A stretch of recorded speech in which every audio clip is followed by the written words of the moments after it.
LoveLine. LoveLine is meant for an adult audience. LoveLine may contain sexually oriented content. Listener discretion is advised. This is LoveLine. LoveLine. With Adam Carolla and Dr. Drew. Hey, everybody. It's LoveLine. I'm Adam. That's Dr. Drew. Phone number 1-800. Oh, forget about that. It's the best of LoveLine, Drew. The best of the best. It's the best of the best of the best of the best of LoveLine. Well, no, and producer Ann really kicked my ass tonight. She goes, these are the best. We're going all the way back to the very, very best. All right. So here we go. Dr. Drew, board-certified physician. Still, Yes, I'm guessing, still. unless your boards come up sometime between now and then. No. All right, so tonight, who do we have on the show? Jenna Jameson, dear friend. Dax Shepard and Seth Green from up the river, up the river without a paddle. There you go. Dear friends. Hoobastank. Nice. In studio tonight. Also, the Offspring. Who you blew off? I got to call Dexter. He was in town. Asked you to go flying. All right, buddy. Black Eyed Peas with Fergie and Taboo. I think they're... Oh, Fergie, a little nutty. I think they got some Grammy nominations or something. I don't know. Nice. They're doing good. And, of course, the nutty but lovable Macy Gray. Truly. So, let's start the show with Jenna Jameson. Hey, everybody. It's LoveLine. I'm Adam. That's Dr. Drew. Phone number 1-800-LOVE-191. Jenna Jameson in the studio tonight. Dear friend, Jenna Jameson. The book is called How to Make Love Like a Porn Star. It is number 9 on the New York Times bestseller list, and it is a substantial piece of work. Almost 600 pages, or maybe 600. Substantial. It is. It's substantial is a good word because it suggests that it's a powerful book, and you could hurt somebody if you hit them with it. It's like a brick. Yeah, it is. It's a block of book. Drew. I have a question. The guy that helped you write this, Yeah, Neil Strauss. says he wrote one of the best-selling adult films of all time. Yes, he did. Which one? Bella Loves Jenna. Wow. Drew? I'm just... Yeah, he's an amazing writer. I thought you were going to say Taboo or something, and Adam would just go out of his mind. Which is one of the best-selling of the year this year. Yeah. And who knew that Bela Lugosi would make a movie that late in his career? No, he was you didn't. He was in his late 80s when he shot the film. You didn't go there. No. Bella. I don't know if I've seen Bella Loves Jenna. Belladonna? Belladonna loves Jenna. That's hot. What year did that come out? This year. And it's one of the best-selling ones of all time? Of all time. Wow. I didn't know that could... I don't know why. That fast, yeah. Yeah, I thought these things had to accumulate over the course of, 40 years or something. Before. Is DVD... Times have changed. Everybody buys them now. Yeah, so people used to rent them. And by the way, it's how we look back on guys sitting in a theater, sitting in a Pussycat theater, and imagine one day when I'm going to have to explain to your kids that, yes, hundreds of men would gather in one theater and all watch communally 3-4 films in a row. They're going to be like, Uncle Adam, I don't understand. Did they have their... No. Oh, no. There was no internet, my friend. How's that we possible? would have to lock arms. At least that's the way your Uncle Adam did it. And we would all sit in a crowded theater and not watch one, 60-minute film. We'd watch 9. I mean, you'd sit there for about 7 hours. I don't think you're supposed to lock arms, though, Adam. It's just the way that's the way we... That's the way the Corollas did it, and we'll continue to do it because we're rich with tradition. But okay, so the point is so then you go from that. So that sounds bizarre now. Wait, you're sitting with a bunch of dudes. What are you supposed to do? Well, you log it all. You get about 9 hours in your brain, and then you hustle home and you beat yourself to a pulp. And it's like, okay, but now. We were talking about this when people were renting porn, and the idea of renting porn sounds bizarre. How about, hey, kids, you remember that television star Pee Wee Herman used to like when you were a kid? Well, he went to one of these locked theaters. arms. Exactly. Think how weird that's going to be for He them. was on my right side. and so now... He didn't wait till he went home. They don't really rent movies anymore, do they? No, not do people really. Rent movies? Everybody buys them. Because, you could literally go to a truck stop and get one for $6. Do You know why I think rent? that is because I think more and more women are comfortable seeing porn. Ooh, we don't have to hide it. Yeah, so guys don't have to hide it any longer. And who the hell wants to, if you think about, all right, the movie costs $3-4 to rent, but getting in your car, trucking it down to the thing, getting the humiliation of running as someone you went to high school with. I rented a movie called Porn Bloopers once because it's like, well, I like to beat off and I got a sense of humor. This is tailor-made for me. You know what I mean? These were my two things, right? Oh, man. These are my two things. Adam Carolla story. And Porn Bloopers. I rented Porn Bloopers, which was a just disaster. And I was returning it, except when I realized, I have no cash. So I had to go out the car and fish through the change, the ashtray thing, and get like $4 worth of quarters and nickels. Yeah. And then the person behind the counter, someone I went to high school with, a chick. I thought, this guy's returning Bobby Hollander's Porn Bloopers, and he's paying in nickels. For all the kids falling on That's hard pretty times. bad. Yeah. That's pretty bad. Boy, you captain of the football team last time I saw you. What happened? Sad. Normally, she would be embarrassed because she's working at a video store, but no, not when the guy returns Porn Bloopers. Roll nickels. Yeah, you got any blooper reels, Jenna? Well, that's the cool thing about DVDs nowadays. That you get all the extras, so there's always a bloopers reel. Yeah, I know because I got Jenna's movie. What's the Firehouse movie? Flashpoint. Yeah. Very I can't believe I can seductive. remember these things. Yeah, that's pretty good. Yeah, it's got behind the scenes. Got the director narrates a little picture of the craft service table. It's all there. It's all there. And let me say this too about porn on the DVD format. You know where you're going. You know what I mean? Otherwise, you're fast forwarding. You can either scan through it, but it goes too slow, so you stop it and you go forward. But then you think you missed something, so you stop and go back. Yeah, well, the cool thing about my movies now, I put a fetish menu, so you can pick out what you like the very best about porn, and it jumps to those exact scenes. Really? You mean in the DVD? So your nipple licking, boom. But that's my own nipple saw. Well, you can fantasize. She's working on that. Okay. Yeah, sooner or later I'll be able to do that. I don't want to be confused with me giving pleasure to others. Porn That's not 4D. what it's about. Drew, explain to Jenna that nobody receives oral like me. Oh, would you like to see this? It's really, you may be giving up some secrets that could show up in a film. Exactly. Well, what I want to say to Jenna is a lot of people talk about their prowess satisfying others. A lot of guys brag that they can bring a woman to climax or give her great oral sex or whatever. Carolla. Not me, but I'll tell you what I do better than any guy in North America is I receive oral better. Do you know what I'm saying? And to me, that's a talent. I'll tell you what. Because, Adam, don't you go too far.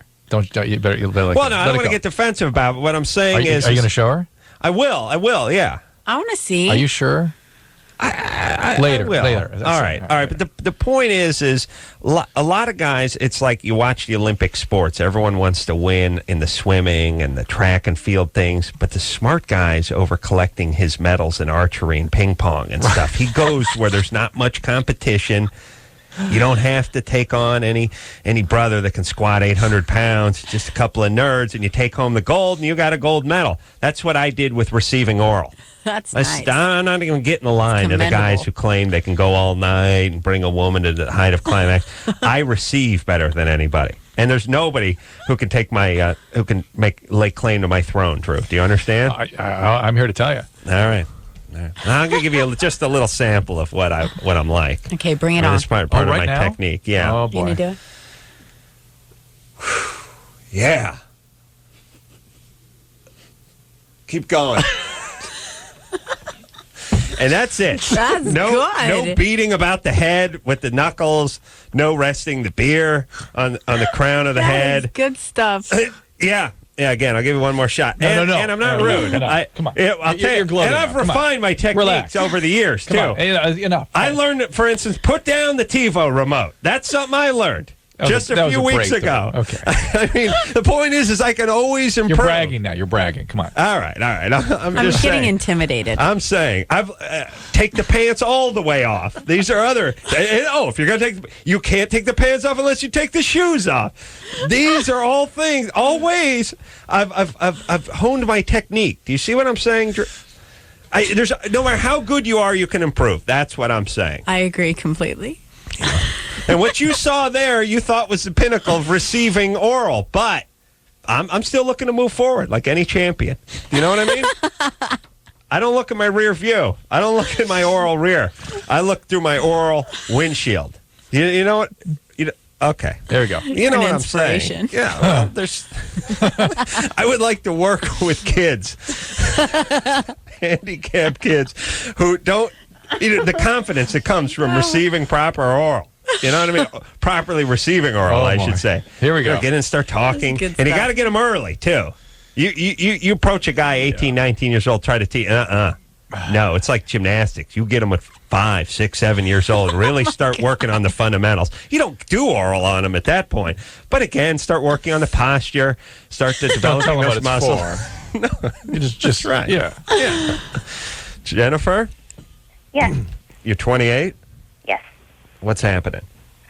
Well, my question is, I am 28 and I've never had an orgasm, and I just want to know how abnormal that is, I guess, and if there's anything I can do. What do you think, Jenna? Well, I don't think it's abnormal. I think that a lot of women, they aren't able to relax enough. They worry too much about other things that are happening, like whether or not they look fat, whether or not their man is truly in love with them, or there are a lot of different things that go through women's minds, and it's hard to relax enough to be able to get to that point where you orgasm. I've been through it, believe it or not, and it's all a matter of feeling comfortable and letting go. And women get up in their own head a little too much and get in their own way, beside whatever biological wiring that is different in some women from woman to woman. But I do agree with Jenna that even the ones where the potential is there for an orgasm, they get up in their head sometimes. Does the letting go is it a frightening experience to some women, do you think? Yeah, it's a vulnerability? It's a trust thing. Yeah. You know? But what about now, that's interpersonal, that's with another person. What about if she's by herself? Well, that's how it should begin. You should make sure that you practice. That always helps. We have a lot of women that call here can't quite get in that place where those things happen to them. Right. Well, it's put into our heads that masturbation is so wrong. I'm not sure of that. It really is. Because you can't force a guy to stop no matter how much you try to tell him it's bad. Well, that's a guy, but girls, that's a man. Women are totally different. Totally different. Totally different. What do you think she's talking about? Well, no, but she's saying that the reason they're different. I want to clarify. It's not they're different because they were told not to do it, or it's something's wrong with them. No, we believe that. I mean, from the time I was young, I certainly worried about whether what I was doing was right. But I got past that. But I certainly did.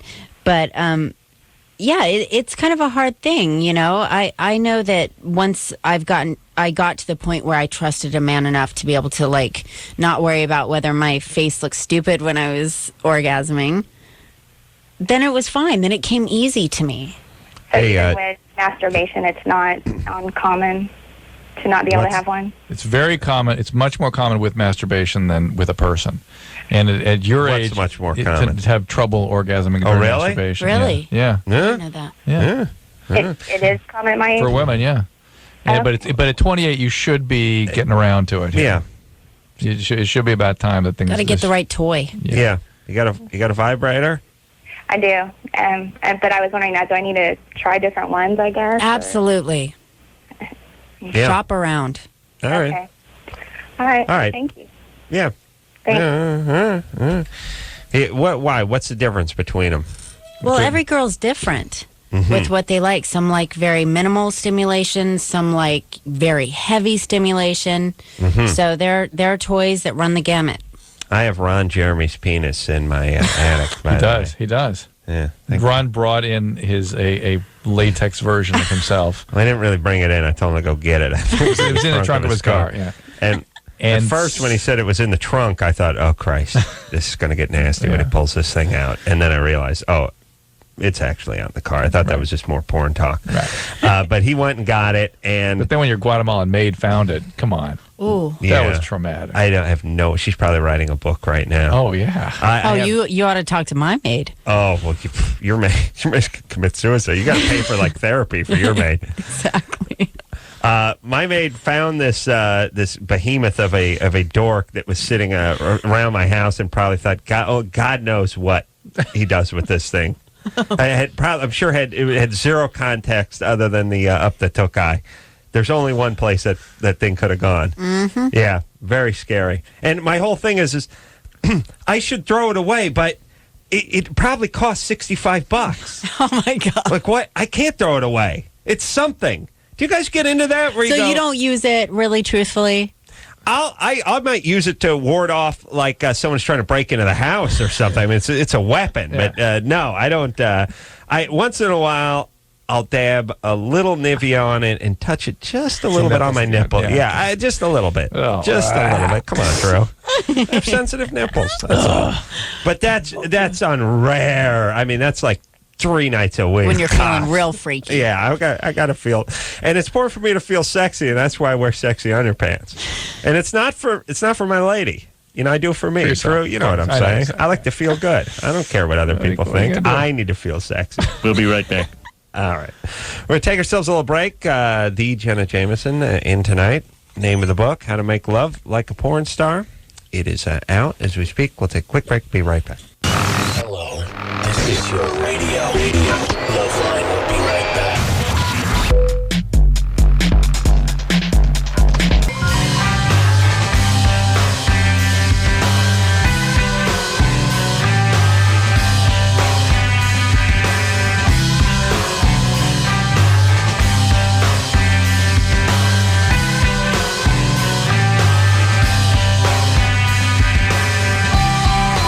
Hey, yo, it's LoveLine, nay, the best of LoveLine. I'm Adam, that's Dr. Drew, and we move forward with the show. Yes, Drew? I'm going to just look back to Jenna Jameson. We just finished. Do you remember when she hit that, like a 12-carat canary diamond on her hand and stuff? Crazy. And spotty guards. Yeah, spotty guards. My goodness. What's a spotty guard? Spotty guards. All right, buddy. I mean, she was an event, you know? Oh, yeah, big kasha.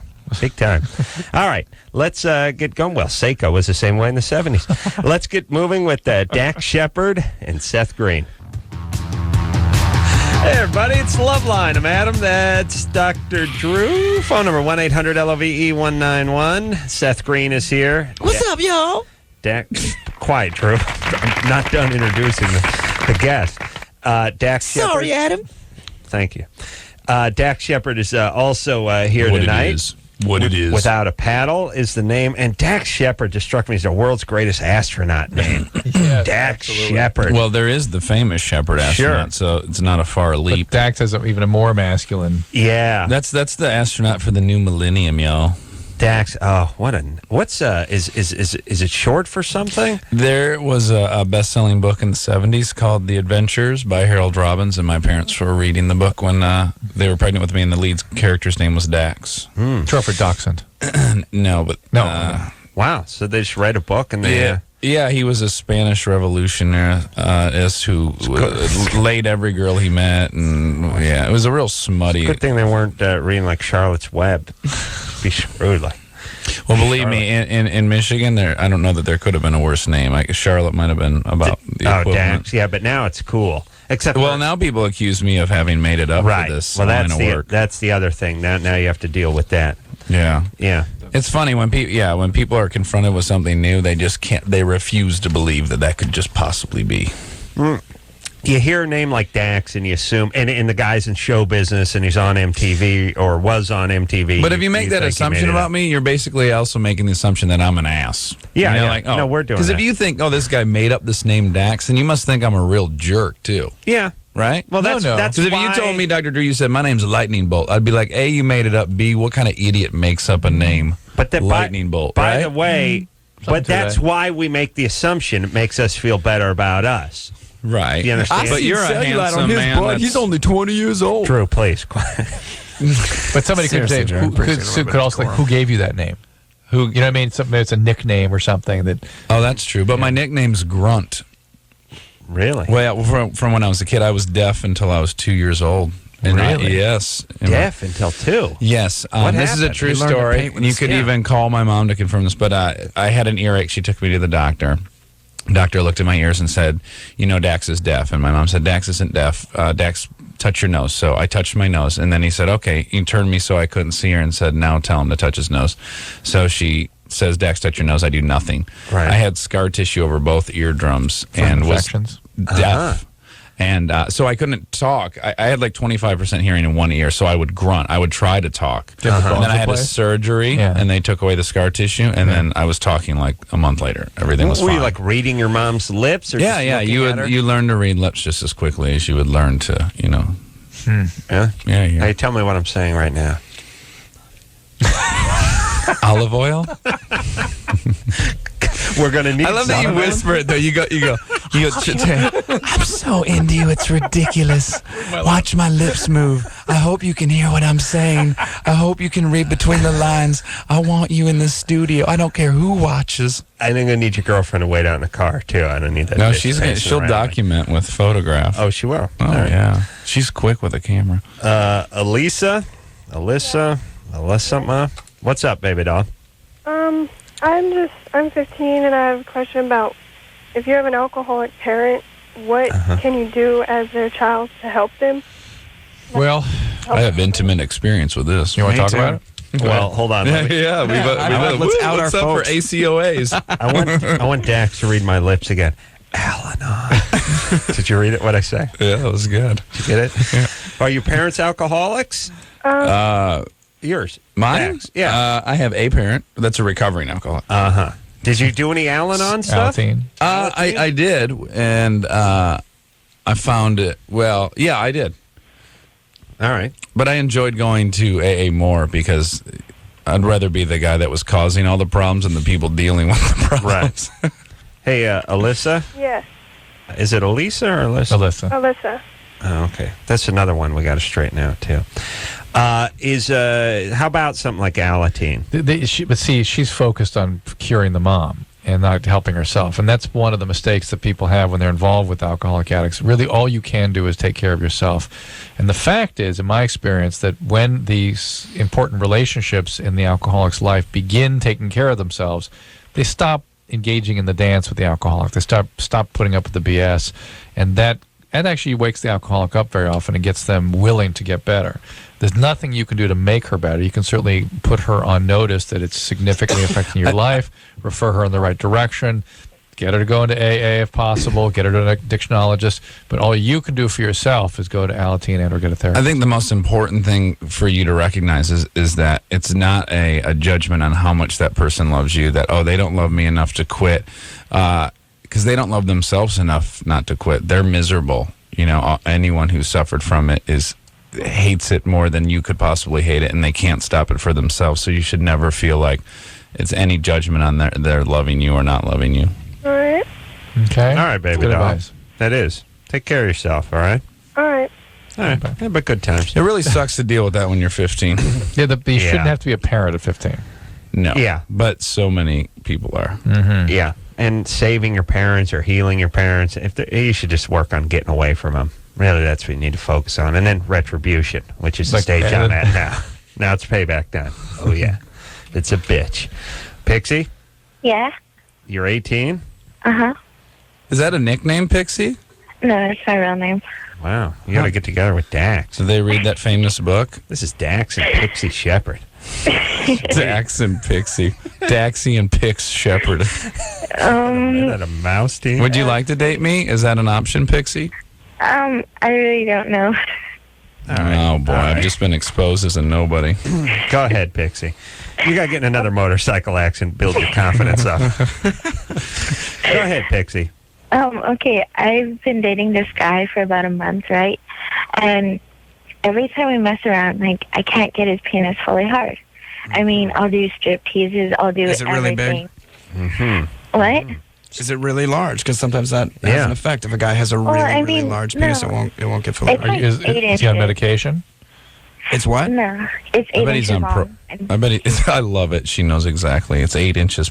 Yeah, I'm sure. But anyways, about that. Is he He's on not any Prozac? medication. No, he's not on anything. How about Propecia? Does he have thin hair? Is he on a testosterone inhibitor? I don't know. Is he into dudes? I don't think he is. I mean, him and his friend that they're living together, they're pretty homophobic. I mean, that's always a good sign. That's the big flag, I think right he does there. protest us too much. It's true. You hook these guys up to the tumescence monitor and show them some gay erotica. It's always the homophobes that set the thing off the charts. I've been busted a few times with that. Is there obviously there's times where it is fully erect because you've measured it? well, I mean, What's the percentage? It won't be fully erect, but usually you when I do consider measure, fully? it's about around 8 inches. That's a pretty good size whining this gentleman's got. Not fully erect. And again, because there's confusion, you measure the penis, Drew, from where? From behind the anus. Center top of the butt crack of the anus Center of to the anus. just past the tip. No. Yeah. Then you're measuring your perineum. That's not fair. Center of the anus to just past the head. Then I've got 15 inches because I've got a 6-inch perineum. It's just past, so you can go just. I've got the biggest perineum this radio station's ever witnessed. I think it's I've got the John Holmes of perineums. I'm the John. You could land an airplane on my perineum. I hope you like playing soccer on my perineum because there's room for all your friends. John Travolta actually landed his jet on the runway that I call my perineum. I believe that. I tried to tour the Grand Canyon, but my perineum would not fit in its parameters. I've stored enough heat and food for the winter just inside my perineum. It didn't even make any sense. Hey, you want to see that whole perineum, actually, perineum. Riff. Is it perineum? I was going to stop you on the 14th. It's funnier the way you were doing the guys it. are on Listen, such a you roll. say tomato, I say perineum. That's right. I'm just going to let him roll with it. Perineum? Wait, now here's the question. So you're just not getting them completely hard? No, and I'm actually doing a lot of things. Like even when I'll give him. What do you consider Well, hold like on, completely hard enough to like break something? It's just not. It's Yeah, not like- functional. Is that what it is? It's not Exactly. functional? Exactly, and I mean I've never had an orgasm with him, and I'm like, okay, give me something to work with, because it's just like I'm pleasing him.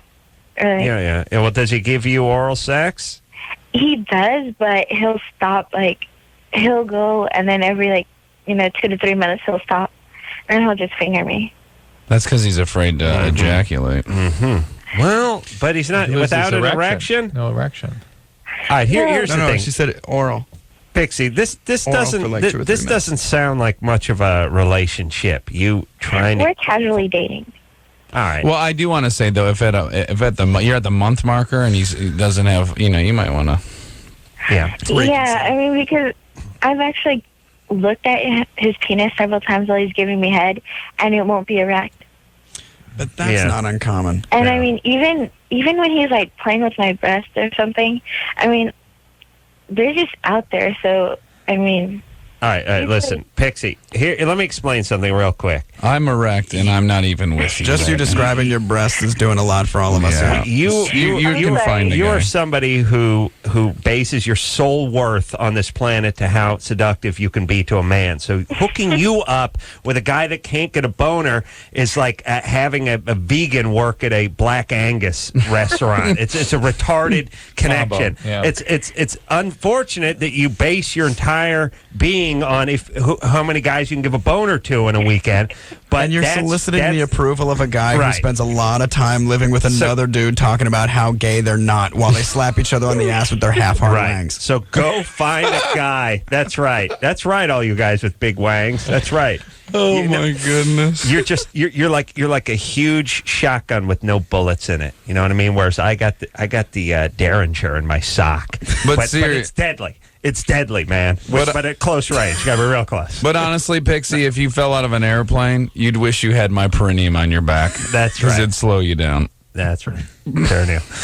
You could fan it out and use it as a makeshift parachute. I actually did that in New Zealand. We got really close. If you get Well, remember, I just laid on my stomach and you guys rode it like a slip and slide for a few hours. It's really hot. The mammoth. They use Dax's perineum, by the way, at the ballpark when it rains and they got to get the diamond. Yeah, that's what they use. Stretch It's out over there. perineum. Yeah. Fan it out. No pun intended of the ballpark.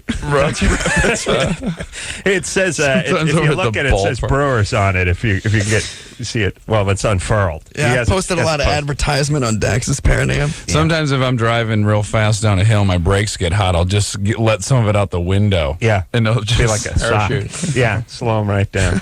All right, should we take a break or we can? I'd like to That keep pixie call. Yeah, we need a break. That pixie call confused me. I don't think we. I think she was just bragging about what a hot sex pot she She's is. screwed. Yeah. She's screwy. How old was she? She's gonna get. She was like, pregnant. I do She's strip 18. teases and everything, and sometimes Right. when he's giving me, No, The advice not to base her whole worth and focus of her life on the male is appropriate advice. yeah. Get on with your life. that was pretty hard hitting, Drew, though, because Adam, because I kind of wanted it to keep going, and I applaud you. for taking it off the sex track. Thank you. Yeah, because I fell into it. She was getting exactly what she wanted from me. I wanted to know where she was at. Well, don't get me wrong. I want her to get with some chick.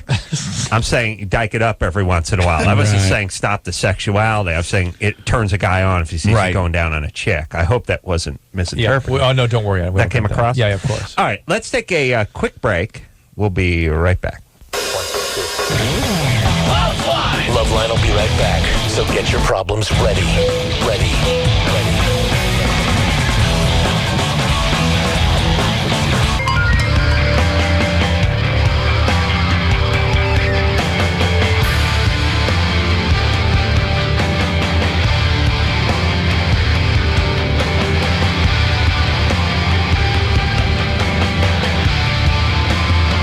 Yo, it's LoveLine, the best of LoveLine. I'm Em. That's Dr. Drew. Well, enough with Jenna, enough with Dax, enough with Seth. It's time to welcome Hoobastank. Yeah, everybody. It's LoveLine. I'm Adam. That's Dr. Drew. Phone number 1-800-LOVE-191. Hoobastank in here tonight.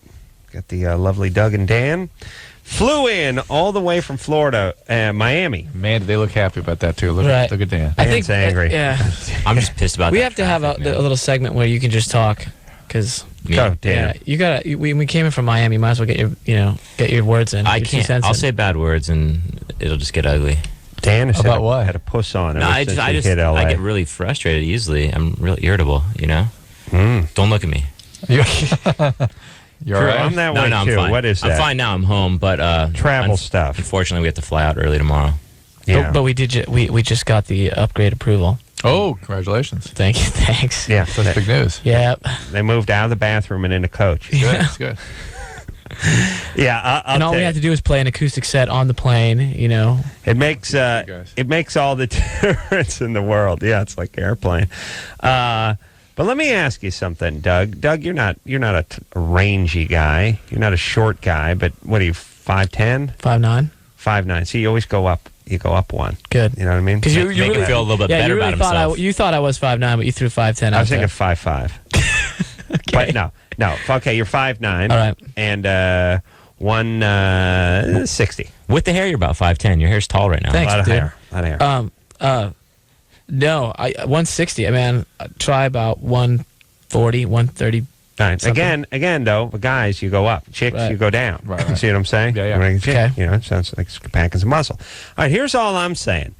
At 5'9", 140, if you got a guy who's like 6'2" and 200, it's the difference between business and coach almost. Not in the service, just in the seat size. Like I'm 6'2", Right. and coach is really made for guys. I mean, this is how they do it. It's if you're 5'10", you're going to be comfortable.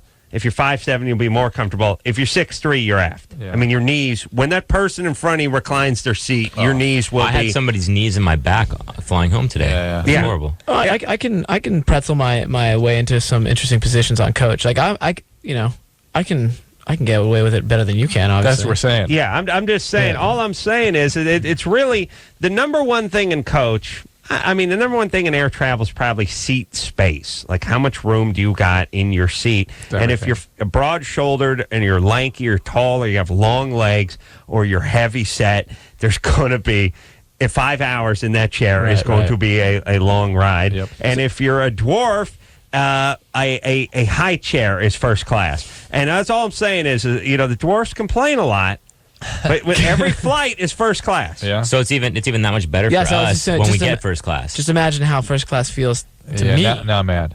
Yeah. Oh no. Yeah. And no, if you can't, it's like an apartment. Most of the time when we get to the airport, we just request emergency exit rows because then you got the.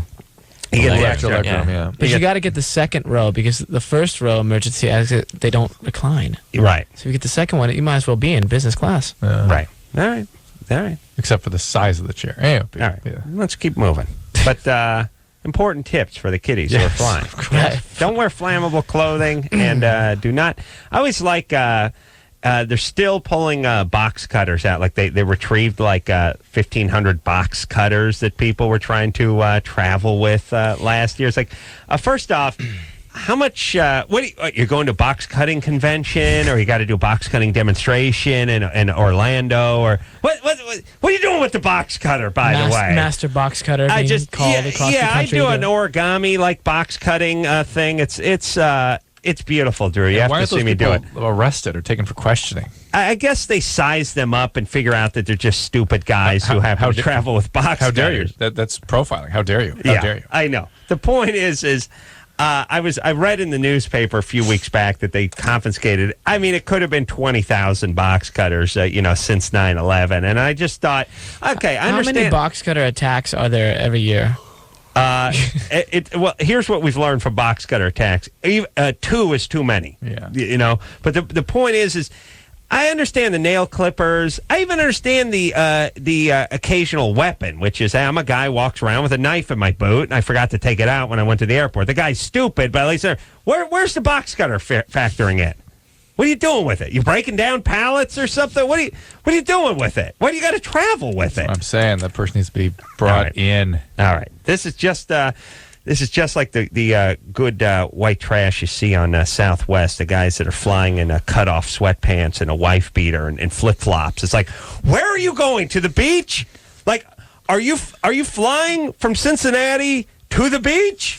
Where are you going? Yeah. Where are you going? You're wearing sweatpants with no pockets. Where are you going? What are you doing? You're wearing a sleeveless shirt and flip-flops. Does someone wake you up and push you onto this airplane? Did you not know you were leaving the day before and want to wear a shirt with a pocket in it, perhaps? You can put a pen or your sunglasses in it, or even a fanny pack at this point, Like, where are you going? Those people usually have fanny packs. You are right. You are right. You are right. Direct hit. Leather fanny packs. That's a Harley Davidson. That's how you know you've arrived. Yeah. You step up to a leather fanny pack. Cecilia, 16. Celia? Hello? What's happening? Well, I'm 16 and I just started hanging out with a different crowd, which is older than me, and, well, they all were revealing clothes, so, of course, I would do that too, and since I'm, I don't know, bigger than them, I got... What do you mean bigger? Huh? Bigger chested? Yeah. Just bigger. Bigger chested. All right. And so I got the attention of this guy, and he ended up molesting me, and now I feel like I have feelings for him. What do you mean molesting? Well, what does that mean? I think it's called rape after a certain age and done by a stranger. He forced himself on you physically? Yeah, and he ripped off my shirt, and yeah. Did you have intercourse with you? No.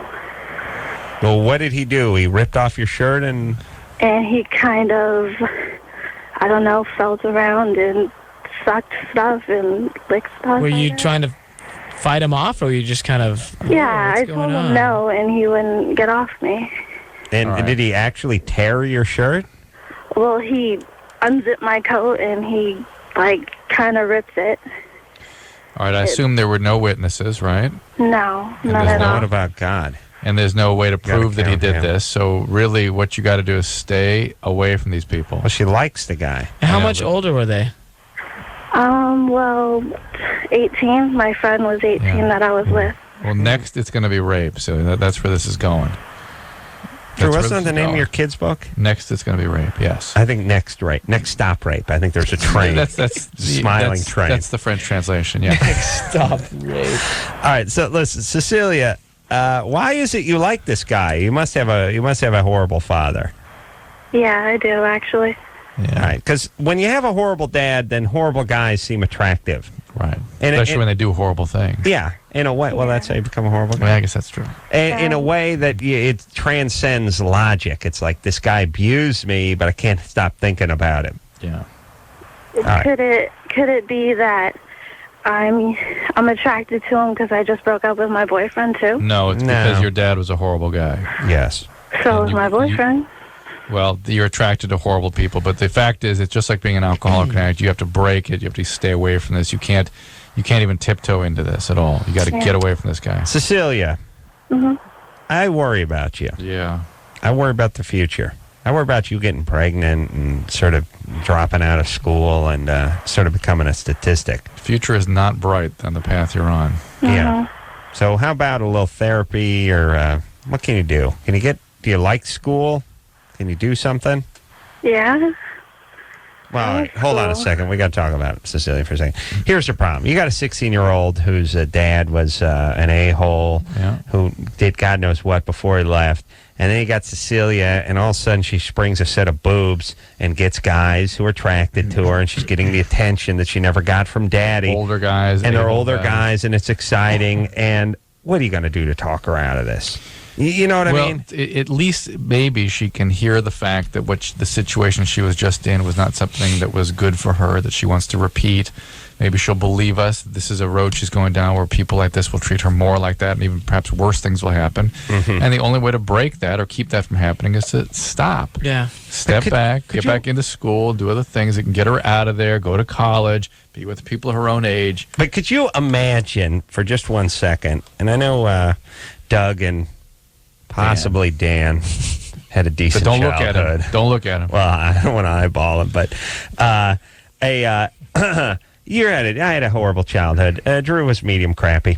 What if at age 15 and a half you started really filling out your trousers, and the ladies started noticing, the older ladies, and all of a sudden you had 19-year-old ladies coming by staring at your groin going, wow, and Drew's really filling out his shorts, look at that, and then said, hey, you want to drink some wine coolers? Like, I got my own van, like, how quick would you be on that? Are there ladies that actually do that? No, that's the point. Yeah.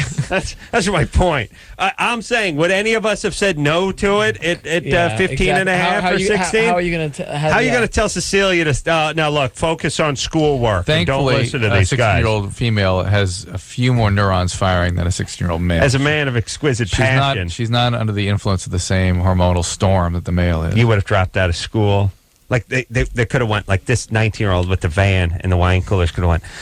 wine cooler. I'm going to need you. Yes. I need to perform more. Yeah. I'm going to need my friends to have sex with you. I'm going to film it. And then I need you to kill your parents. Okay. Yeah. All right. So I'll pick you up at 8. It would be like, oh, it's cartoon. Do, do, do, do, do, do, do. You'd be following the scent? Yeah. All right. Cecilia. Yeah. All right. Focus on school. Please. Get out, go to college. Go away. Go far away with your people your own age. Okay? So Stop this is Stay away out from with bad a-holes. guys. Realize that bad guys are not going to change. They're not going to treat you well. I know it's amazingly attractive to you, but don't go after those things that are super attractive, because that source of that attraction is built on very, very serious pain. And let me say this. This is a second reason why society needs to really punish these deadbeat / a-hole dads, because of the lingering psychological damage. You know, we do this thing where, well, he molested his kid, or he was an alcoholic, or he was physically abusive, or he left his family with But he his found 3-year-old Jesus. daughter, and he went and started another family. But whatever, he's not a criminal. He just left. But he has inflicted, most of the time, irreparable mental imagery and abuse on his young daughter, who will then hook up with a succession of abusive guys who could possibly, what percentage of women who are killed by their abusive husbands had the abusive dad who 100%. never goes to jail? 100%. And the only thing that got him with the what turned out to be an abusive killer is the a-hole dad who was abusive. Yep. And he's not yet, we don't hold him, he's not culpable at all. Not it's the just same like, way. well, he's not a great guy. But he led her down that path. Yeah. Prostitution, whatever it is. Not the strippers. Oh, you like those? Those are college girls I see. who are looking for a Just little looking extra for money. yeah. Just trying to get by. They're Yeah, trying to, trying to buy, and you know what? They like kicks. Just looking for kicks. Just for kicks. They're looking for kicks. All right. Hoobastank is here tonight. We'll take a quick break. We'll be right back. All right, guys, here's the deal. Dateline. You looking to hook up? Sick of wasting time with the wrong person? Dateline. One call's all you need to make. Call the Dateline. 877-889-DATE. Call the Dateline. 1-800-LOVE-191.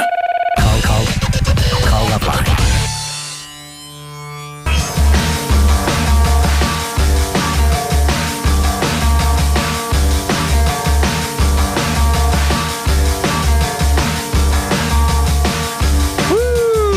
Get it on. Oh, no. No weather. Please, no weather. I mean, tell the weather. Tell the weather. 829. Yeah, I love the weather, so tell the weather. Lots of weather. 56 degrees in Carson. Thanks, Al. 56 Thanks. in Banning. 56 in alcohol.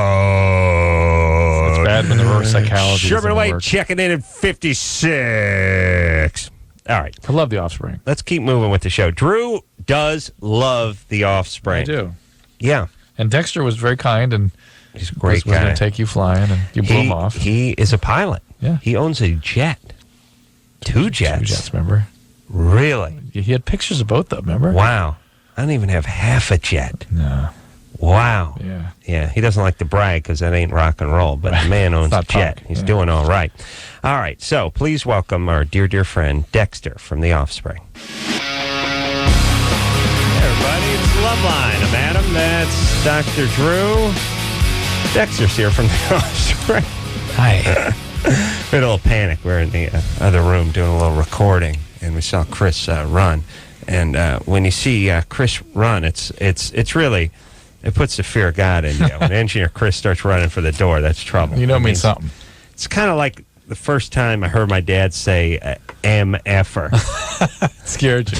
Yeah, I knew he meant, he let the MFer fly. Oh, he let the C sucker go. Oh, yeah. And I remember thinking, wow, this, he means business. Parents save those ones for special occasions. They do, and once in a while, it just freak the kid out when the serious profanity comes sailing past the lips. All right, Offspring, CD, what else? Splinter, and let's take some calls. Yeah. Some calls? Yes. Because that's the show. Yeah, as you can see, Dexter, that's the show. I'm not Adam's talking. That's right. It's about the Sure, callers. right. It's about the callers. Shauna, Yeah? you're 18? Yes, I am. What's up? Well, I've been dating my boyfriend for 3 months now, and I kind of have a problem. We just recently started having sex in the last month, and I always need to hear a celebrity's voice in order to get off. And it's really becoming a problem. A particular one? There's a couple of them, like Anthony Kiedis from the Red Hot Chili Peppers, and Steven Seagal's another one of them. And Really? we always have to have sex over at my house and my apartment so I can play either a DVD or my CDs in the background, or otherwise I just don't want to have sex. Hold on a second. This sounds bizarre and sort of untrue. Where do you get a CD of these guys just talking? You mean? Well, do you have to have Anthony Kiedis singing? Oh, no. I mean, it's not necessarily even him that I need. There's several different people that'll do it for me. Well, you got Seagal. Who else? Like who? Yeah. Kevin Spacey's another one. Norm Macdonald. I like all of those guys. And you will not have an orgasm without the sound of their voice? Well, it depends. I mean, I used to date a guy that had a nice voice that actually turned me on, so I didn't really need that. But the guy that I'm dating right now, he has kind of a high, whiny voice, and it doesn't do it for me. It's the beauty of guys, too. It's like, yeah, whatever you need. Let's just, figure it out. Let's Sure. go. What do you want to do? You want me to kill my parents? Yeah, fine. Okay, done. Let's go. All right, so this is weird. Anybody, how about Drew or me or Dexter? I mean, we're all quasi-celebrities. Nothing? Yeah, No. No, because it's not even the fact that they're celebrities. It's just that their particular voices just do something really. But they're all different kinds of voices, though. Yeah. And I get mistaken for Norm Macdonald on occasion. Do you? It happens. Maybe then I should start listening to you a little more. It'd be nice. You should work then. Yeah. But the problem is, anyway, it's been about a month now that we've been having sex, and he's starting to think that it's weird that we're doing it at my house all the time, and that I always have to have something recorded in the background. Do you think about the guy whose voice is entering your ears, or are you just hearing the voice? Well, it's the voice and thinking about the person. So, I mean, you're thinking about Norm Macdonald. Yeah, or whoever it is, yeah. Steven Seagal. Right, Steven Seagal. All right, so really it's not their voice. It's just the fantasy that you're with one of these guys, and you need that. Jeff, it's like saying, I have to hear the voice of a porn star when I'm receiving oral from my girl. It's like, no, you like to watch porn while you're getting sucked off. Right. That's what you like to do. But just why is Norm Macdonald in this list? I don't understand that one. He has a certain quirky attractiveness. She likes distinctive voices. Shauna, no, but it's not so much about the voice. She likes Norm. She's attracted to Norm Macdonald. I'm actually not. It's just the voice. All right, but you need to see you're thinking about them, right? A little bit, yeah. I think it's just become a problem of mine. Are you thinking that they're having sex with you? Yeah. Well, that's fantasizing about somebody else while you're with your guy. Yeah, it's a way of distancing yourself from your actual partner. Did you just say no? She said yeah.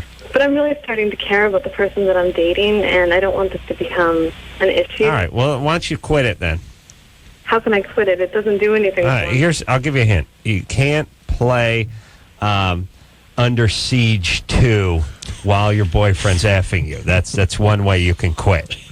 It's just you have to stop doing it and just focus on the intimacy and see if you can get a real connection. Under Siege 2 was on a train. Well done. I was like, I want to come up with a series of movies where I just come with the movie and we just have to find the modality of transportation.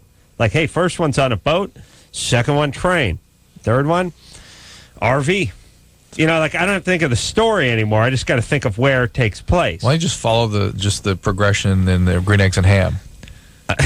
On a boat, Or maybe I'll do it in just transportation progression. Would you in a car? First one takes place on one of those bicycles with the giant front wheel.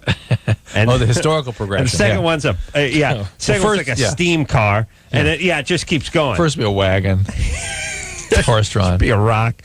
There's a wheel carved into it. Yeah, and then we end up with the citation. There you go. Yeah.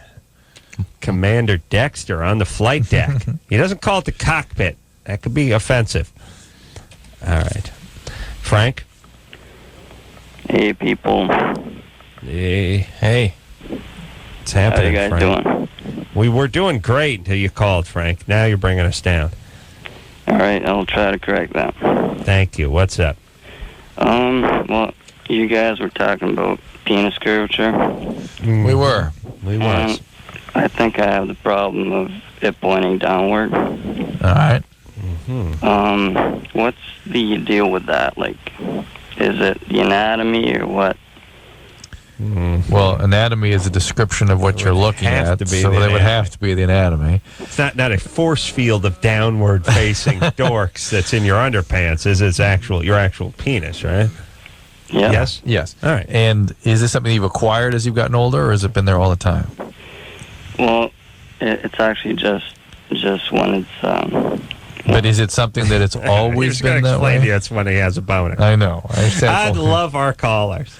Go ahead, Drew. Let's do a LoveLine reenactment. So your penis points downward. Has it always been that way, or is it something that's developed recently? Well, it's only when I get a boner.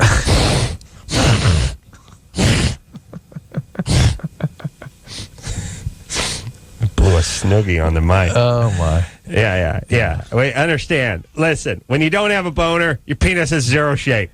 Everyone's dork is the same shape minus the boner. Yes. It's the boner that brings it out. That's right. It's the same shape balloons have when they don't have air in them. You don't know which one you got until you blow into it. That's right. You see what I'm saying? Right. That's why it's important to blow. Frank? Yeah. Okay.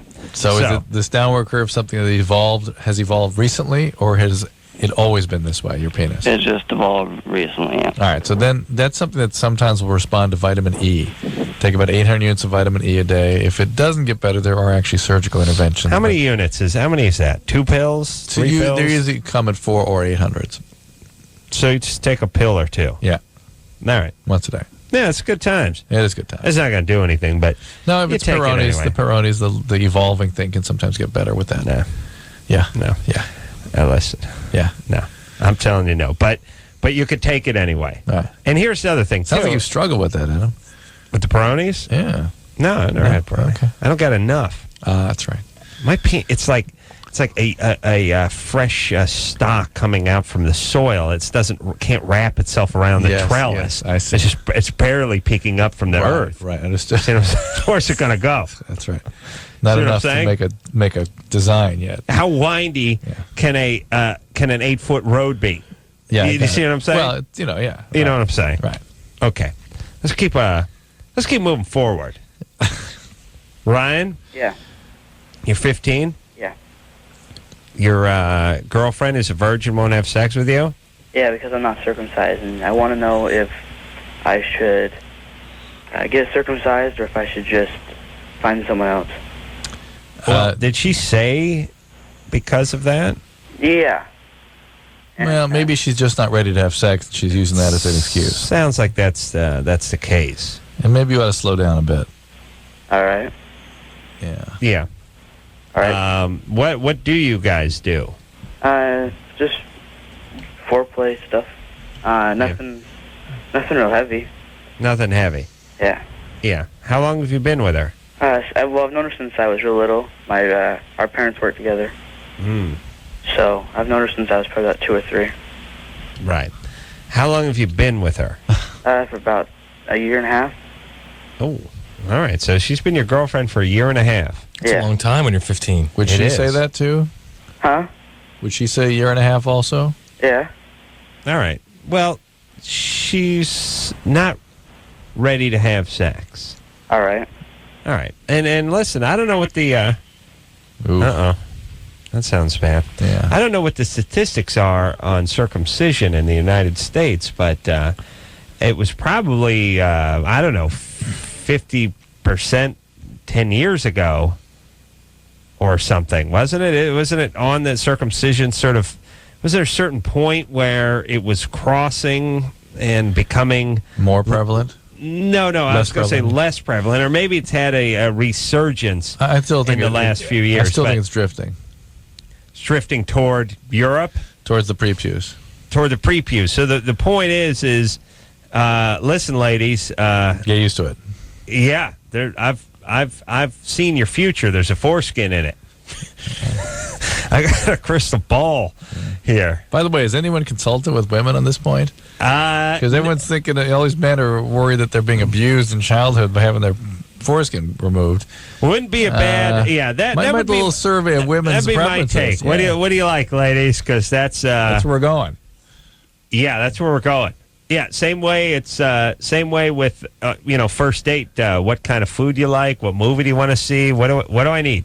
What do you like? You a lambskin or a latex gal? What can I do to get you to all spread these your other legs? a-holes can go on and leave their prepuce right where it is, and I'm taking my kids off on the hunch that they'll give them an edge. I like the idea that I like the guys that are trying to stretch it with tape and weights, and they've been traumatized. Where are those guys? I haven't heard about them in a while. Not in a little while. I used to hear about those guys. They went. What they do? Animal furs. Yeah, they got onto something else. Yeah. They always get, it's always that same breed. It's that somehow they've been wounded. It's society's fault, but it's really their mom they have the beef with. Yes? Struggling with their sexuality, putting fishing weights on what's left of their foreskin, trying to stretch it back, crunching some numbers and giving some sort of bizarre data. It's the data people. And they start talking about how thick the skin is on the head of your penis and how thick the skin is on guys who are uncircumcised versus... It's the same people with the 55,000 people dying a year of secondhand smoke. Just go get your data. What's your point? We'll make the data fit. Sort of like attorneys, really. Ooh, Drew doesn't like them attorneys. Nicole? Yeah? You're 22? Mm-hmm. What's up? I recently got a phone call from like a telemarketer, and it was actually for our phone sex line. And I found out that my boyfriend that I live with had a $1,500 phone sex line phone bill. Wow. I love it when a guy gets popped and it's not me. Any guy gets popped other than me is great. Wow. I love that. And especially because the guy probably makes $1,500 every 3 months, right? How many minutes is that? He makes pretty good money. It's paid off already, but... Ooh. What's he do? He works... he has 2 jobs. He works hard.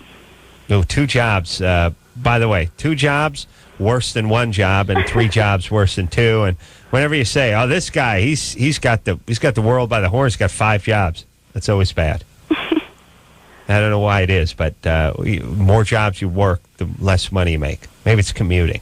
I don't know what it is. So he knows I know, but I just wanted to know, is there, because he says that it's been like a month since he's called, and of course it caused a fight, and I found out, how and when he'd been calling, but...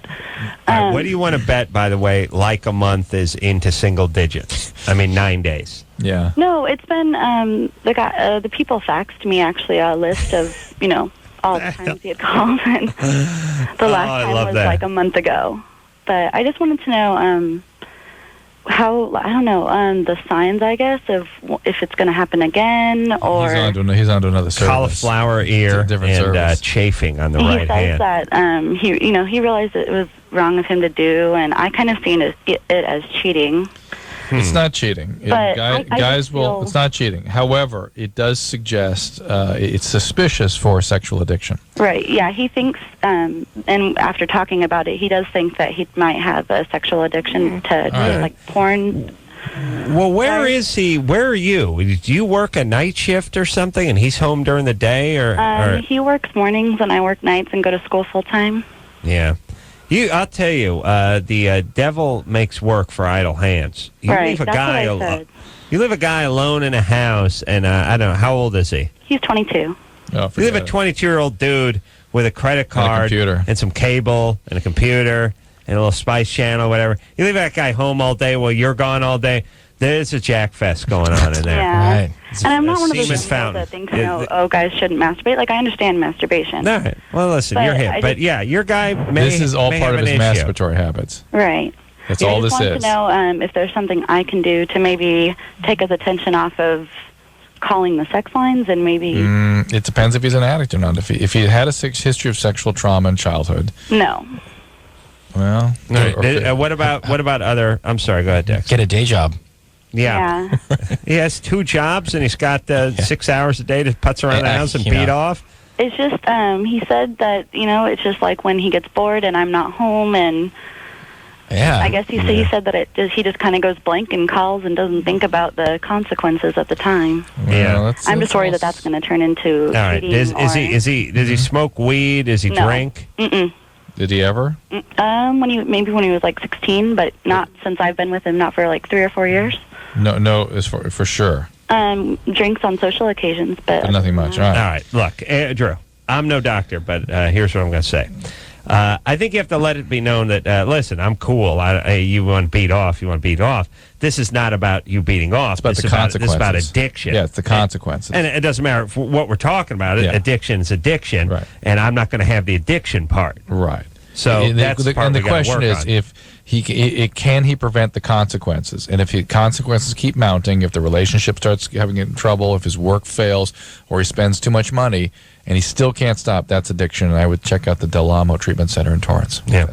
Never beat off the phone sex once in my life. Yeah. No, never had credit cards, one of the problems. But phone sex seems almost antiquated. Why, with all the stuff that's out there? I know. Say, call me old-fashioned, but just pop in a porn and go to town. I really got to be talking to. I don't want to talk to people I'm having sex with. That's what I do. It's like I call up phone sex lines like, shh, quiet down, sweetie, I'm beating off. I'm wearing a shh. Hey, I'm beating off. We can talk when you're done. Yeah, Adam. All right. When you talk about beating off, you don't always have to give the sign, the universal beat off sign. Yeah. How you going to know I'm talking about beating off unless my hand's doing the Yahtzee roll? All right. Dexter's here from the Offspring. We'll take a quick break. Be right back. Thank you for calling LoveLine. Your call will be answered in the order it seems interesting. Call LoveLine. Call 1-800-LOVE-191. If the January Playboy is any indication, 2005 is going to be hot, hot, hot. Thanks to Jenny McCarthy's steamy pictorial in the January issue of Playboy on newsstands now. LoveLine. LoveLine. With Adam Carolla and Dr. Drew on 105 Alternative. San Francisco. Go. Ooh, yeah, that's rock and roll. It's the best of LoveLine. I'm Adam. That's Dr. Drew. Well, out with the Offspring and in with a band. Well, now, we knew this band. Drew, could you please? We knew Fergie before she was Black Eyed Peas. Yes, we knew Fergie when she was... Orchid? Wildflowers? Wildflowers. No, Wild Orchid. Wild Orchid. Wild Orchid. That's all right. Yeah, met her on LoveLine, the TV show. Yeah. Nice. Yeah. Nutty, but nice. And I've had some celebrities get mad at me because I call them nutty, like Rose McGowan and stuff. Well, first off, you are nutty. Dave Arquette. Dave Arquette's nutty, too. You can't get mad if I call you nutty because you're nutty. I don't just make it up. I'm just reporting the news. I'm not making it up. He stormed in when you said that, 3 minutes after you said it, and acted nutty.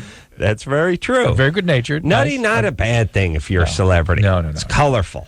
In fact, right? tonight we're full of that. That's right. Please welcome the Black Eyed Peas featuring Fergie and Taboo. Hey, everybody. It's LoveLine. I'm Adam. That's Dr. Drew. Phone number 1-800-LOVE-191. The Black Eyed Peas are here tonight. Fergie and Taboo are in here. We have... did a switcheroo. We did a little switcheroo. Hey. Anderson, maybe you can play the Taboo theme song. Which is now, you... Yes. You know this song? It's a classic. Yeah. This song is in Taboo, too. Mm-hmm. And do you know Taboo? Yes. I've been a big fan of Taboo. I've been a big fan of many adult films. Oh, really? Since I was young, it taught me a lot lot about my manhood. Yeah. This you guys can cover this. You know it as your quite a theme song for you. It's quite a theme song. Yeah. You know, there's also "Sweetest Taboo" by Sade. Well, that's true. Definitely. But there's that. But I'm just thinking about Taboo learning about being a man through this film. Yeah. Well, you got to understand, I came from a place called Rosemead, which is in San Gabriel Valley. Oh, it's beautiful. Next to Temple City. Yeah. Dr. Drizzly. Woo! Yeah. Yeah. Yes. Temple City. Yeah. Shout out for Temple City. Temple The other side's Montebello. Rosemead. Montebello's the other side. Right next to San Gabriel. Now, And I have to give it up to Hacienda Heights. Hacienda Heights, 15 minutes away. you're Hacienda Heighter? Yeah, definitely. Wow. You know the thing that's ironic about Temple City? Not one Jew in the whole place. Wow. Think about it. Temple City? Not a Jew? No temples. Yeah, no temples. Hacienda Heights. Yeah, it's beautiful. Must be beautiful. I got to say thank you for the theme song. Yeah. I love it. I appreciate it. Yeah. It makes me feel... There must be beautiful farms and ranches in Hacienda Heights. No, actually, it has the only Buddhist temple. Wow. Oh, in North it's America. huge, The biggest one. It's Strangely, it was supposed to be in Temple City, but but it wasn't. Heights. No, it's All right. Hacienda Heights. Yeah. So we got It's kind of some locals out here. Locals, Yeah, yes, Drew sir. and I. definitely. Drew's a Pasadena man. Pasadena. I'm High North five. Hollywood. Yeah. North Hollywood. Yeah. It What do you think of You ate Old Town Winnie? Pasadena? Yeah. I like it. Oh, I love yeah. Old Town Yeah, it's Pasadena. wonderful, yeah. Have you ever Yeah. been to Sushi Float? A float. Yes. Yeah, absolutely. How about Hooters right across the way? I can't say usually like family or go to the A float, so I can't quite get into the Hooters. I'm sure Adam's been to Hooters. I have been to several of them, but I've not been to the Old Town Hooters. Okay. Is that in there? They got one going? yeah. They got it going. I've been to that one. That's good. Oh, of course. Chris. Hooters right there, yeah. Yeah, buddy. All right. But he's thinking about Jenna the whole We're time. gonna hear something else from the Black Eyed Peas, by the way, before the night is through, possibly in this break. Although I'm not sure. I keep calling these breaks, but I should call them segments, right, Drew? Mm-hmm. And I'm not sure what the next song we're going to hear is, but we'll figure it out. It'll be a good one. We got a question for Fergie. Rachel, Hi. what's happening? What's going on? What's happening? Hi, Rachel. You love me? I love you. Great. You got a question for Fergie? I did. I was wondering, I grew up watching Kids Incorporated, and I was wondering how you got involved with that and how your transition between TV and becoming like a big famous recording star went? Like, how did you get into show business that young? Of course, naturally, they went looking in Hacienda Heights for future stars. That's the cradle of child stars is Hacienda Heights. That's where they go. No. Actually, you know what? You're very original. You're an OG gangster. You knew Kids Incorporated. That's very cool. I did that since I was 8 years old.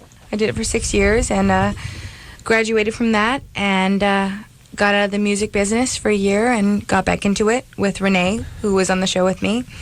Did a group with her called Wild Orchid. Wild Orchid, all right. Yeah. And this is 5 years ago, 6 years ago? Yeah, definitely. Yeah. Well, it was when Probably started 8 years ago. Yeah, it started a long time ago, from when I was 15. Right. And I actually stayed in the group for a long time, way longer than I should have, personally, because I grew up as a people pleaser. I wanted to make everyone happy, and so that's why I stayed in it so long. But I mean, I love the girls; they're amazing. And why did you leave? Did the band break up? Did you leave?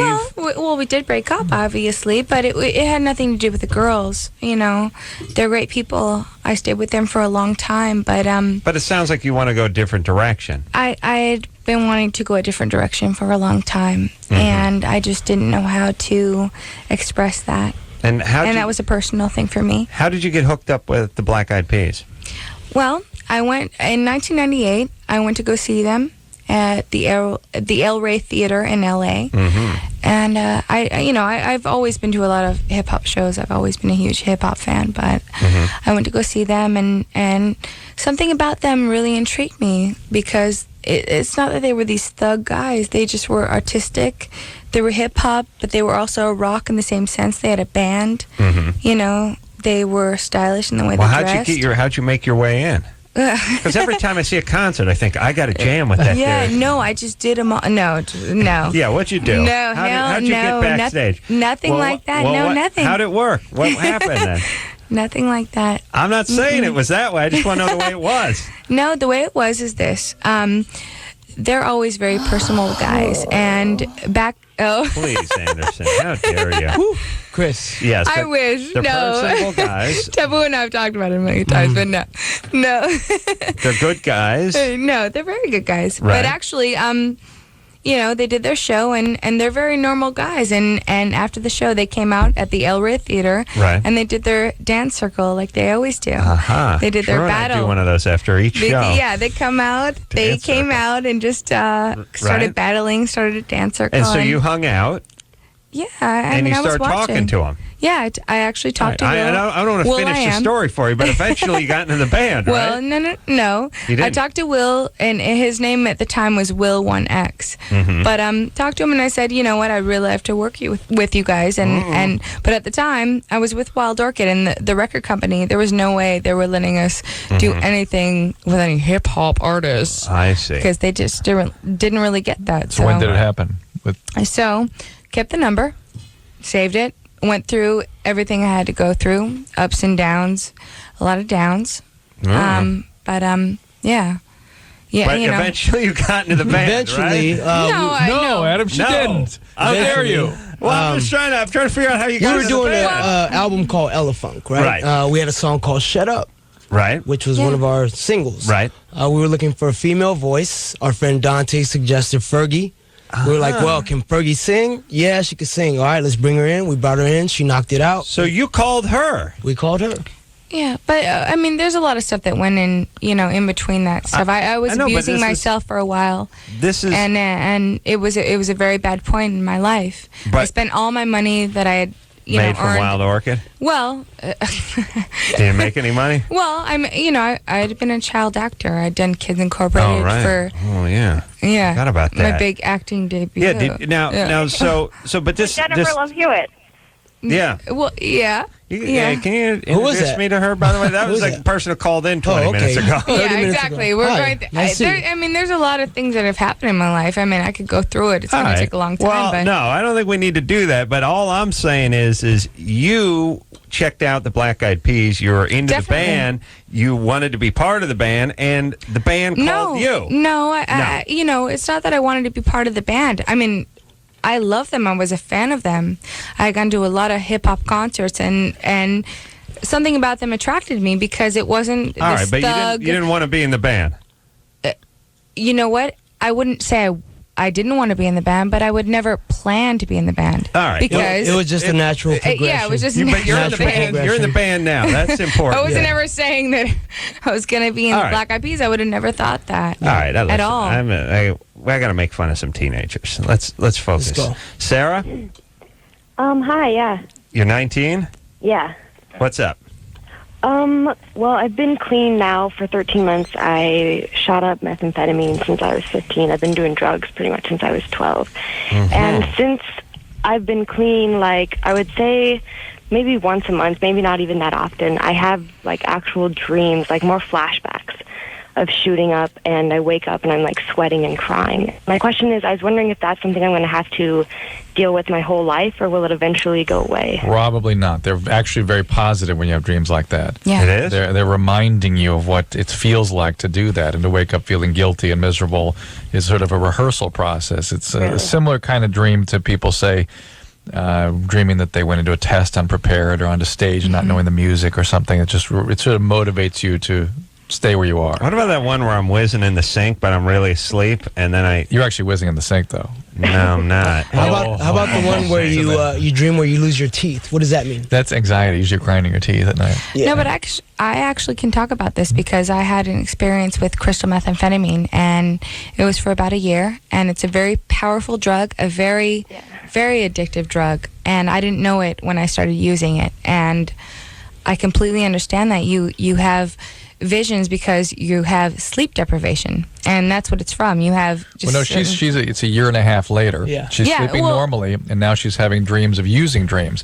And the part of it is triggers. It's really this is such a profound alteration of the brain's motivational systems that it's always there driving you back, and it gets sort of becomes visualized in dreams once in a while, and then you react to them, and that's good. That's a healthy thing. It says you shot meth for 3 years. Yeah. So that's pretty hardcore. Yeah. Hardcore. So it's normal for you. I started doing meth when I was 15, and I think the last year and a half was just straight shooting it. Wow. All right. And now it's been a year and a half since you've been sober? Let me talk to you a little bit about... It's been 13 months. Good, congratulations. It's interesting. The two things that usually happen when people shooting a lot of speed is, one, you start picking on everything. Did you do that? Not picking on myself, but like I'm very critical of everything. No. When you were using, I mean, picking your skin until you get ulcers and things. Yeah. Did you do that? Yeah. Yeah. And then the paranoias that develop. Can you just describe the paranoia when you had it? Yeah, I had paranoia, and actually, I kind of have another question. It's about, like, I've been hallucinating. Was anyone ever satisfied you with the description of anything? Not tonight. All right. Well, not any night. Not any night. You're right. Drew, have you ever on this show said someone, and tell us how that made you feel, and had them give you an answer? No. Well, stop it then. No, I'm going to keep trying. Whose fault is it? I'm going to keep trying. All right. She's got another question. Wait, this is enough questions, Sarah. We spent enough time with you. What are you doing for your sobriety?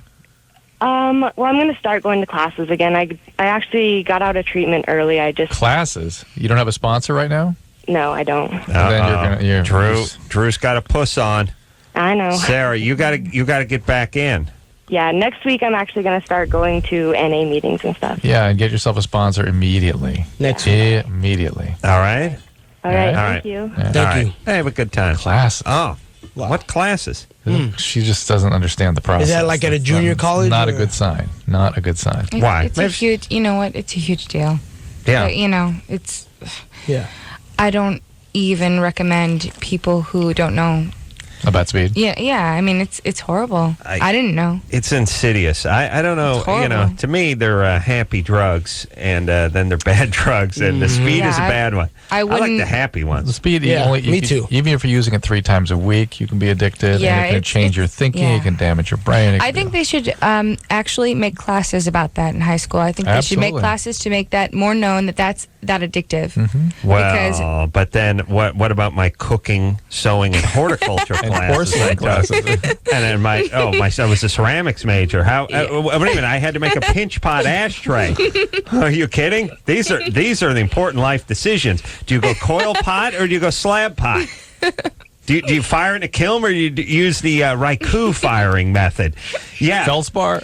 Weathered feldspar. These are the things we learn on LoveLine. Expert in ceramics. Yeah. You realize what that's... You know how much money I've made off my ceramics? Zero. No. Zero. Impossible. Wow. I'm shocked. I'll tell you the only thing it's done. My wife went down to that Color Me Mine place and made me an ashtray, and all I did was critique it. You call that an ashtray? What'd you do? Was that a pinch ashtray? That sucks. What kind of glaze were you using? This wasn't fired at the right temperature. Take it back. It's almost cost me my relationship. Oh, That's all. I just become critical of other people's ceramic work. I do nothing myself. Have you ever been to Color Mine? No, I've walked past.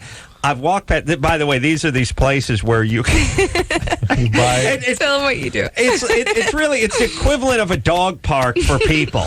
Like you can go around and sniff people's ass and work with something and then fire something and then leave with it. Right. You get to work with clay in a supervised environment. But you don't work with the clay. It's all pre-made. You just paint it. Oh, well, that one you paint. Yeah, I think this one, once in a while they give you a hump of clay and there's places where you get to actually do something. But I pass these places and I go, how do they stay in business? Like, how many of those ceramic clowns can you sell? You know, it's like, well, the clown is $4, and then the glaze is $3.50, and then it's $8. How many of those you got to move to make a business go here?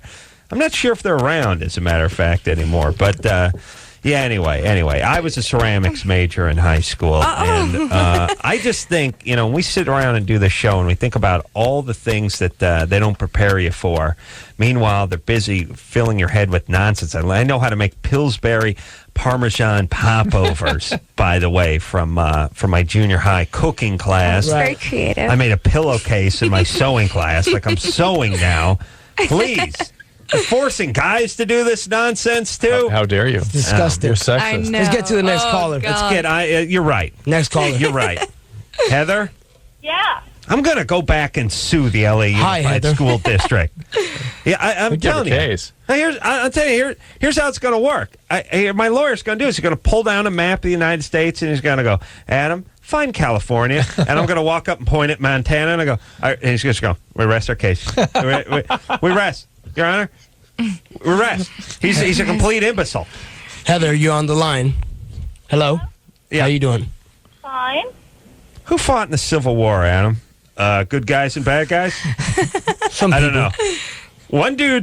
One group dudes like the black guys. I know that much. One guy looked like Colonel Sanders. Yeah. And the other dudes look like Colonel Sanders. Heather, Yeah. you're 21. Yes. What's up? Got a question for you. All right. Been having sex since I was 17. Been with a few people, and never in any of the times I've had sex have I ever had an orgasm during sex. So I'm curious, what can I do myself to make myself have an orgasm during sex? Well, there's this adult bookstore on Colorado Boulevard in Pasadena, which... She's calling from San Diego. Oh, okay. Yeah. Well, take a trip to Pasadena. Dr. Drew lives there.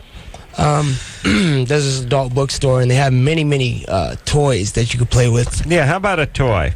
No, but what I'm wondering is there any way that I can do it by having sex? I've tried toys and oral sex and all that works, but I'm wondering, like, if sex can... You mean you want to have an orgasm during intercourse? Yes.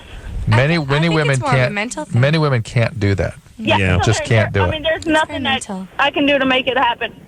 Well, ask. Maybe Fergie has Fergie, what's up? technique. Well, I mean, I just think, from experience, I think it's more mental, and I think that it's a very personal thing, and when you have an orgasm, it's very personal, and But she has them with oral sex, but she wants to have it with intercourse. Yeah, I think that it's because I used to be like that as well, and I think that it's just about letting go and being able to accept certain things while you're in the presence of another person. I was just thinking guys don't have personal orgasm. We got orgasm like, hey, you want some? There you go. There you go. That's something for you. You got any friends want some? I don't need it. I'm done with it. Like, very personal. Drew, has there a guy ever been born and said, yeah, my orgasms are very personal? But with women, it's we don't know what they're talking about. We hear like the music starts playing when the Fergie starts talking like that. It's like, well, yeah, but here's the thing, though. Heather, you're having an orgasm through oral sex, though, right? Or any other kind of second, like, even, like, playing with myself, I can have an orgasm. Finger, all right. Butterfingers. You're 21s. You're ahead of the game. Yeah. Yeah. Okay, so first off, focus on what you do have. Okay. You know what I'm saying? Perfect that. It's not what you don't have. No, you got that part down. What I'm saying is, don't feel like you're cheated. Here's what I'm saying. You're a person that's driving around in a Range Rover and looking at people in Ferraris and wanting to know why you don't have one. Look at the guy in the Chevy Vega and appreciate your Range Rover. Do you see what I'm saying? There are many women who have it worse. They don't have an orgasm through diddling themselves or through oral sex. They can't have one, period. You're 21. You're having 3 different kinds of orgasm. You're just missing the jewel in the crown. Fine. I bet that one ain't far away. There you go. All right. The Black Eyed Peas are here tonight. Yes. We're going to take ourselves a little bit of a break. And we'll I love that little fake applause there. Yeah, that was really great. cute. Not fake. All right. We're going to take a break. And we'll be right back after this. If you need help, hang up and then dial. LoveLine. 1-800-LOVE-191. LoveLine will be right back.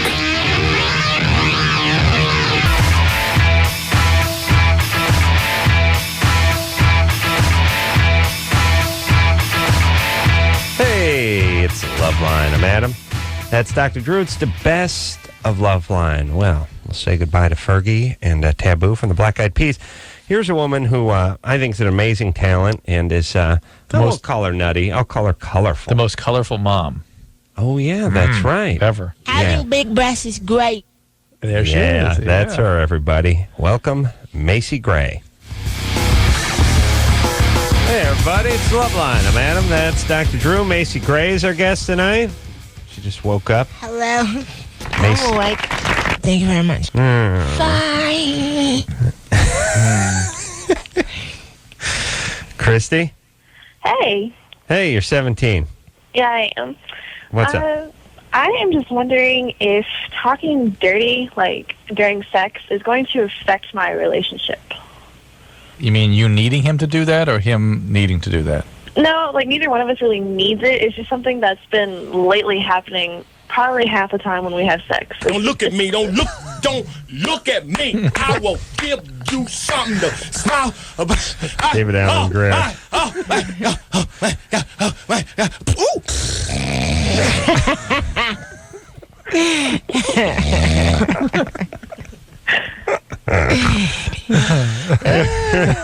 always love that. All right. So, what kind of, give us an example of your dirty talk. Well, he'll just, like, it'll start off, like, he'll call me, like, a bad girl, and, like, bad girls get effed hard, and, like, he'll call me a little whore, and, like, I don't know, just stuff like that. It's not something I would normally say, and so I don't know if he needs to do that. Yeah. Really? Either one of two things. Either he had some other girlfriend that needed it and taught him that's something that she liked, therefore all women like, men tend to generalize, or he needs to talk like that. Those are the only two options. Let me say this, though. And this may get worse. You may see some smacking. He's 20. He's 22. Mm-hmm. Here's the thing: is sometimes. Well, first off, never met a woman that didn't like just a little rough trade, just a little. Macy's smiling. No, I like it. But Just a little. Nothing too. Just a little tug on the hair and a tap on the ass. Every once in a while. He gets the feeling you like it a little bit, and that's why he's moving forward with it. Yeah. Yeah. Is it going to have any, like, negative effect on our everyday relationship, though? The only way it would is if you really start, if this is the beginning of a path that he's heading down. And if he gets into more and more fetishistic behaviors, that will diminish your intimacy and take you away from him a little bit, and you'll start to feel weird. But if it's just sort of an issue of taste, so to speak, this ain't going anywhere. But also, it's still nice to probably break it up a little bit and leave it out every once in a while. I did an interesting CNN thing tonight where they have found that several or many of the firemen, the brethren that were sort of brought in to console the widows of fallen brethren. Guys with families and things end up picking up on these young ladies and leaving their wives. Really? Yeah. Wow. You mean after 9/11? Yeah. That firemen a lot of firemen came to New York from other parts of the country. Most of these guys were guys from the same station who were actually at the event. So they were themselves were traumatized. And it's all kinds of things going on that can cause people to do that. But not the least of which, think about what we've always said about men. Yeah. This is your buddy's wife, always been kind of attracted. You know what I mean? Yeah. And now he moves in. It's like, what? No, guys will do that. I mean, your boyfriend could kill himself, and 5 minutes later, a guy be there like going, "Oh, this must be a tough time," and hugging you, and then trying to make out with you. The only part I like is could be his best friend. If the girl stops him when the guy goes, "Oh yeah, I don't know what came over me. What was I thinking?" And I love when women buy that too. I was so traumatized. I was traumatized too. Is that from all the football, from all the physical things you made the new? No, guys, it's wired in their head. Guys have a sort of physical agenda that can't really be altered with words or situations or events. Younger guys, especially. Yeah, mourning doesn't seem to. Well, that didn't intensify. Most 22-year-olds guys, if there's a funeral that goes on for more than 20 minutes, we'll get a boner at some point in the funeral. It's documented. I used a tumescence monitor and realized that most guys get boners. This is how guys are, Macy. Oh, I'm hip. You're hip? Yeah. Yeah, Are you married? I was. Yeah. So you know how guys are. Women are the same way. We just don't talk about it like that. We don't admit to it. Oh, really? Yeah. We don't say. I think women get boners at funerals. We don't say things like that. Really? But women, they I always suspected they got boners at it funerals. seems that they reserve this sort of behavior for just certain men. Yeah. Men will mean the naughty behavior? Not naughty, but sort of where they can't control themselves behavior that men fall victim to. Yeah. There's a handful of guys that women will present themselves to, and then the rest who have to just sort of slug it out in the trenches. Well, it's just chemistry. There's like a certain guy you just like you do everything with, you know. Yeah. Well, you see, women say that they go, I have chemistry with this one guy. You and every other broad has chemistry with this one guy. Right. So I don't know what it is that he's putting out that works in the chemistry department, and also he knows how to move his kahunga. No, they don't know that How yet. do you know that in advance? No, you know it then. You know it when he's on top of you, but how do you know it when you're at the club? At the funeral? You know, it's like or at the funeral? No, it's like eye contact. It's like...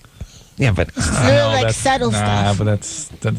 Yeah. I mean, it's the guy, like, you can't sit and describe it. It's just there. I gotta rub some stink on me or something. It's pheromone. So I believe I'm a guy, I get punished. For the rest of the guys? Well, there's guys you assume, the women just assume are better than they are, and they all get with him and all that kind of stuff, and he's probably no different and then there's the guys that are where they're at, and then the guys that women assume are worse than they actually are. You're the worst. I'm the worst one. Yeah. Napoleon was sort of apparently like, what? Not good. Not good in the sack? How do you know? I just read a medical thing about him. What do you know? All the women complained. Well, he had his hand tucked in his jacket. He was wearing that crazy hat. He ejaculated too quickly. He didn't give a rat's ass what was happening with women. And at his autopsy, there was some anatomical deficiencies. Wow. Yeah. All right. But they still presented to him. You know what I'm saying? Yeah. Well, he was a snappy dresser, and he was, conquering Europe. That can be exciting to a woman. That's sexy. Women conquer Europe. Women like square buckles on a guy's shoes, and a conqueror of Europe, and a hat that's shaped like the roof of Taco Bell, and conquering Europe. That's a good time. Conquering Europe. That's good too, right? Yeah, that's sexy. Yeah. Well, a guy says if you go up to a girl and say, "I conquered Europe."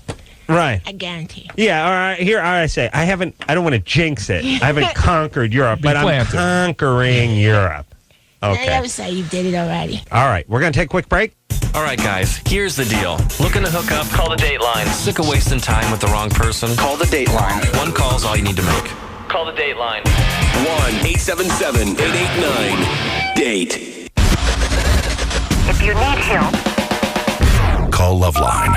1-800-LOVE-191. Well, that's the show. I want to thank Jenna Jameson and Dax Shepard Seth Green, Hoobastank, The Offspring, Black Eyed Peas, Macy Gray. Wow, what a show. Good show. So, until next time, this is Adam Carolla for Dr. Drew saying mahalo. This has been LoveLine. LoveLine. The opinions expressed on this show are not necessarily those of the staff, management, sponsors, or this station. The producer for LoveLine is Ann Ingold.